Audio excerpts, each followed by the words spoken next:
Did you know that petting an animal can help reduce cortisol and cholesterol and also lowers your blood pressure? This was found in an article called The Process of Integrating Animal-Assisted Therapy into Clinical Social Work Practice by Catherine Kompotis.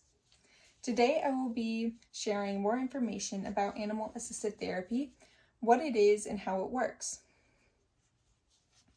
Many people struggle with mental illnesses and diseases, so it's important to be educated on ways and resources that can help us cope with it. And after today, you will have more knowledge of animal-assisted therapy.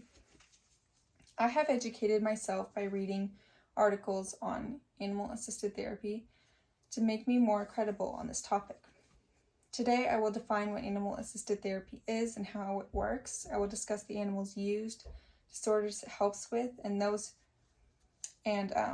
who it benefits, and what those benefits are, and also how it can cause a person to experience worse symptoms. Animal-assisted therapy may sound like the typical therapy, like the reaction or the interaction between an animal and a person, but it's actually more specifically defined. Animal-assisted therapy is defined as a more formal setting, where the animal is present with the therapist and the patient.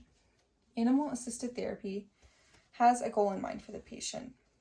There are scheduled sessions for a specific amount of time, and it's a reoccurring meeting. Now I'll move on to the next point, which discusses the animals that are used. There are a variety of animals that are used. They range from as small as a bird to as big as a horse. The article Effects of Animal-Assisted Therapy on Communication and Social Skills, a meta-analysis by Victor Chittick and his co-authors, found that the most commonly used animals are dogs and horses. Arzu Kekazai lists different animals used in this type of therapy in his article called Animal-Assisted Therapy. These animals include dogs, cats, mice, hamsters, birds, rabbits, and farm animals. All of these animals must be well trained and well behaved. It would become a disaster if they suddenly disobeyed the owner.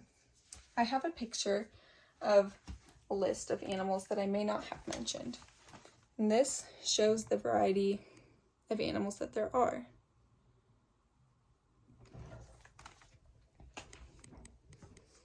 Now that I've discussed the animals that are used, I will now talk about the types of patient the animal-assisted therapy may help. Animal-assisted therapy is beneficial to a variety of people. It provides support to children all the way up to elderly aged people. It helps with numerous disorders and mental illnesses, providing support and comfort to people with different conditions and needs. Some examples of the mental illnesses it can help treat are schizophrenia, dementia, and Alzheimer's disease. It can also help with many more. It helps those experiencing grief or death, people with pain, anxiety, stress, and depression. Now I will discuss the effects of animal-assisted therapy. There are many benefits that people receive from animal-assisted therapy. The benefits of petting a dog or an animal or being in the same room as a friendly dog is incredible. It was found in the previous article that I stated that a decrease in stress and blood pressure can happen when reading in the same room as a dog. It was noted in the article, The Process of Integrating Animal-Assisted Therapy into Clinical Social Work Practice, that having an animal present during therapy can help strengthen the relationship between the client and the therapist. This may be when the patient sees that the animal trusts the therapist. It was also found that the patient is more likely to return to their appointments to check up on the animal. It was found that when animals are a part of the therapy process, the recovery of a person's symptoms is faster. It's important to keep in mind that the outcome is different for everyone. Animal-assisted therapy doesn't work for everyone. If there's a wrong match between the animal and the patient, it can cause things to become worse. It's important to find an animal with a personality that balances the client's.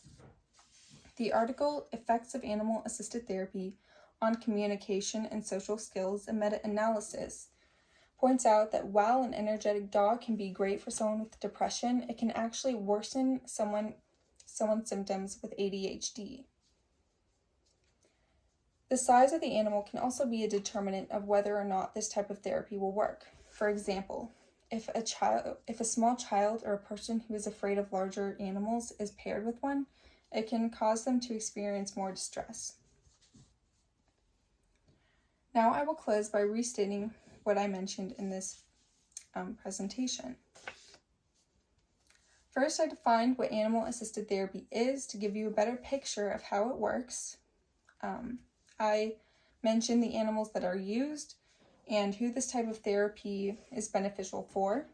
And I also mentioned the effects of animal-assisted therapy and the amazing benefits that people may receive from it. I ended with what to watch out for and how just one small mistake can easily cause the client to experience worse symptoms. Animal-assisted therapy helps tremendously with common mental illnesses. Now consider for yourself, is animal-assisted therapy a good fit for you?